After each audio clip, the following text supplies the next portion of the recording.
Hey everyone, welcome to The Explainer. So if you're trying to max out your character and pet progression in the latest Seal M patch without having to painfully scroll through miles of tedious patch notes, well, you're in exactly the right place. Today we're diving right into the source material to uncover the biggest hidden changes, the new events, and literally massive system overhauls that just dropped in Seal M Cross. We are going to cut right through the clutter and figure out exactly what you need to do to power up.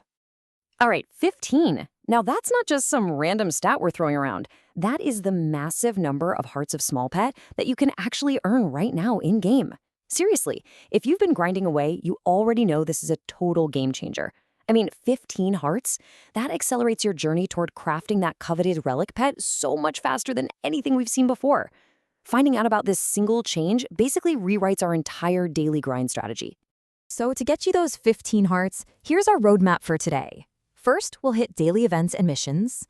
Second, the Dimensional Rift overhaul. And third, optimizing your costume collection.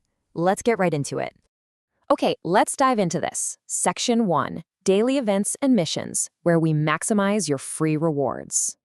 All right, let's rapid fire through these active minor events, because honestly, there is a huge amount of tangible value just sitting right there on the table. First up, we've got a brand new 7-day login event, handing out another heart of small pet for your relic pet progression, and that runs right alongside the nearly finished 4-week login event. Then, check this out. There's a new roulette event where you can snag up to 3 pickup summon ticket random boxes.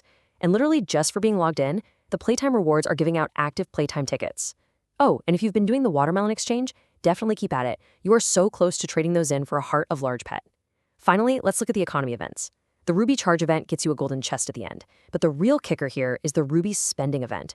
Even if you don't buy anything new, just spending your standard rubies counts. To put that into perspective, if you spend roughly 5,000 rubies, you're going to net 510 combo XP scrolls. That's a crazy good return on investment for currency you were probably going to spend anyway, right? But hey, not all rewards are just about XP or pets. We've also got the Clear Stone event running right now, which gives you clear stones that are incredibly useful for getting the appraisal option lock. Now, if you've ever rolled the absolute perfect stat on an item, but really needed to re-roll the others, you know exactly why this matters. This item lets you protect your perfect year rolls during the appraisal process. You can just permanently lock in the specific stats you want to keep. You absolutely need to be farming these, no question. In tying right into our daily loop is the new Relic mission. The beautiful thing here, it doesn't ask you to go out of your way at all. The cycle is super straightforward. Hunt normal monsters, use a combo, use a random box, grab your random dungeon rewards, and knock out tasks from the request board. That's literally just your standard everyday gameplay loop, but now it's rewarding you even more. You just play the game like you normally would, and boom, you complete this mission totally organically. Moving right along, Section 2, the Dimensional Rift overhaul, going from ranks to rewards. And this brilliantly illustrates how the fundamental philosophy of this game mode has completely flipped. The old system was, let's face it, a tedious grind for competitive ranking points. You were just constantly fighting against other players just to hold your spot. But the new system, it shifts entirely to direct pet and character progression. The whole competitive sweatfest is out, and steady, guaranteed progression for everyone is fully in. So what does that direct progression actually look like in practice? Let's break down the new loot table for these Rift bosses. Like we touched on at the very beginning, taking down Dimensional Rift bosses can now grant you up to those 15 hearts of small pet.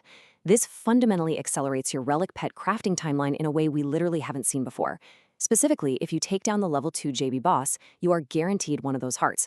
Plus, these bosses are now dropping appraisal-only tickets. Every single time you clear a boss, you're directly funding your character's long-term power. It's a massive win. Actually, I want to read you a direct quote from the source material covering this update because I think it perfectly captures the relief and excitement of the entire community. It says, "There are no more rankings, guys. What you actually get is strictly for your character progression or your pet progression." Honestly, this is just the developers actually listening to the player base. They realized the old ranking system was just a massive roadblock, so they scrapped it for a system that rewards everyone for the time and effort they put in. All right, heading into our final part, Section 3. Optimizing your costume collection, turning your clutter into actual stats. So the shop currently has this 10-piece light costume pack. And let's be real, pulling on the pickup costume summon is going to fill up your inventory incredibly fast. We are all totally guilty of becoming digital hoarders when pulling for new cosmetics, right? Well, when you inevitably pull duplicates, or maybe just a heroic costume you know you're never going to wear, you've got a strategic choice to make.